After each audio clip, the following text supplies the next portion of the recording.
Temu lagi saudaraku Rabu Kliwon ya, dimanapun Anda berada. Ada sebuah pertanyaan ya dari saudara kita. Ini saya baca ya pertanyaannya di sini.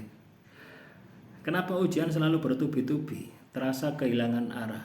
Kapan semua ini berakhir? Teman-teman Rabu Kliwon, ini juga berlaku ya bagi weton yang lainnya ya. Kalau Anda melihat video ini tidak hanya berlaku bagi weton Rabu Kliwon. Tapi kebetulan yang bertanya adalah wetonnya Rabu Kliwon. Kenapa ujian itu bertubi-tubi? Teman-teman Rabu Kliwon, ya, apa yang menimpa Anda itu bukan ujian, gitu loh ya. Supaya Anda paham ya, saya jelaskan. Ini video-video sebelumnya sudah ada sebenarnya ya. Di dalam kehidupan kita itu selalu ada 3 masalah. Ujian Tuhan, ya, hukuman Tuhan, karma. Ya, kalau kita ini ya potongan-potongan seperti saya, seperti Anda itu, ya mungkin hanya 1% yang diuji sama Tuhan gitu ya. Kenapa bisa seperti itu? Nah, kita masih jauh kok dari jalan Tuhan. Ya. Kita masih sering melakukan maksiat dan sebagainya. Ya. Nah, kalau orang itu diuji sama Tuhan, dia tidak akan mengeluh, tidak akan sambat. Justru spiritualnya akan semakin kuat. Dan masalah itu juga tidak bakal lama gitu loh ya. Beda dengan hukuman Tuhan dan karma gitu. Ya, maka kita taruh masalah kita yang Anda anggap ujian Tuhan.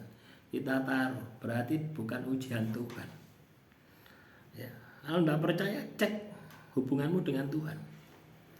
Kalau masalahmu itu adalah ujian Tuhan, hubunganmu ya, ketika kamu terkena masalah, hubunganmu dengan Tuhan itu kenceng. Karena ujian Tuhan itu diberikan dalam rangka untuk menaikkan derajat kamu, dalam rangka untuk kamu naik ke posisi yang makom yang lebih baik lagi. Pernah Anda mendengar ayatnya? Kalau tidak salah surat Al-Baqarah ayat terakhir. Tuhan tidak akan menguji hambanya di luar batas kemampuannya gitu. Ya. Di luar batas kemampuannya artinya kecerdasanmu, spiritualmu ya itu masih di atas masalahmu. Jadi kamu tidak mengeluh, tidak sambat, malah justru semangat. Nah, itu ujian Tuhan ya. Berarti masalahmu bukan ujian Tuhan. Ya, bentuk saya menjustifikasi seperti itu.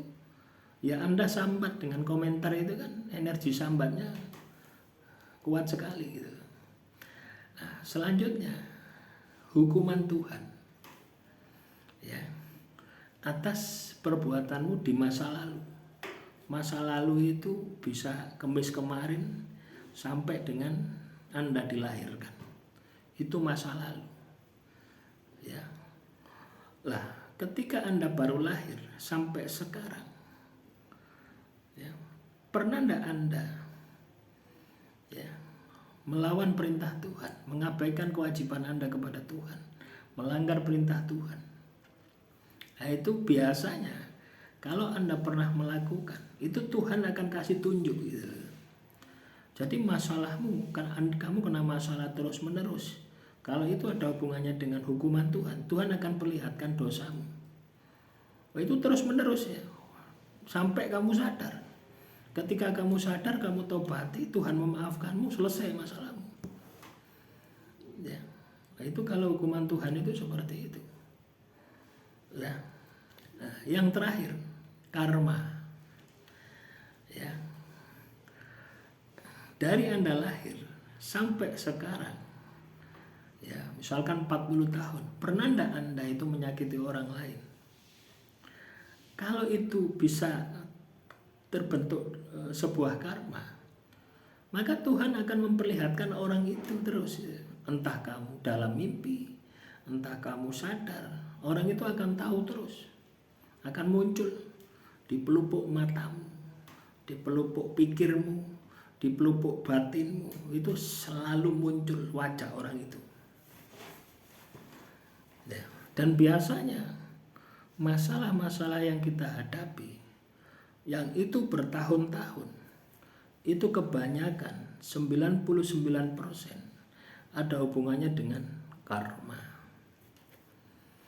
Ya. Solusinya bagaimana? Kalau solusi ujian Tuhan, ya kamu tetap istiqomah konsisten di jalanmu, ya pasti selesai, tidak bakal lama. Kalau hukuman Tuhan, solusinya ditobati. Ketika Tuhan memaafkanmu, mengampuni dosamu, ya masalahmu bakal selesai. Ketika karma, ya ini yang berat ya. Karma ini akan berakhir ketika sudah kamu jalani. Ya. Jadi cek no ngerasano. Ya. Ketika orang kamu zalimi, rasanya ditalimi, ya cek no kamu ngerasano. Mau ndak mau kamu harus jalani. Dan karma ini tidak akan berakhir ketika belum jatahnya habis. Ya, misalkan orang yang kamu sakiti 10 tahun menderita, maka kamu pun juga akan mengalami 10 tahun penderitaan.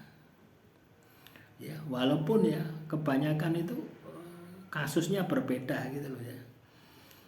Misalkan zaman dulu 10 tahun yang lalu kamu menyakiti soal perasaan. Ya, 10 tahun yang akan datang kamu mengalami karma, misalkan sakit, tidak ada obatnya, sampai 10 tahun. Bisa saja seperti itu gitu. Ya, karena pada prinsipnya karma ini adalah keadilan Tuhan. Bagi orang yang kamu zalimi, bagi dirimu adalah penebusan dosa. Kalau kamu sadar bahwasanya masalahmu adalah karma dan kamu memahami penebusan ini, maka karma itu seberat apapun tidak akan kerasa.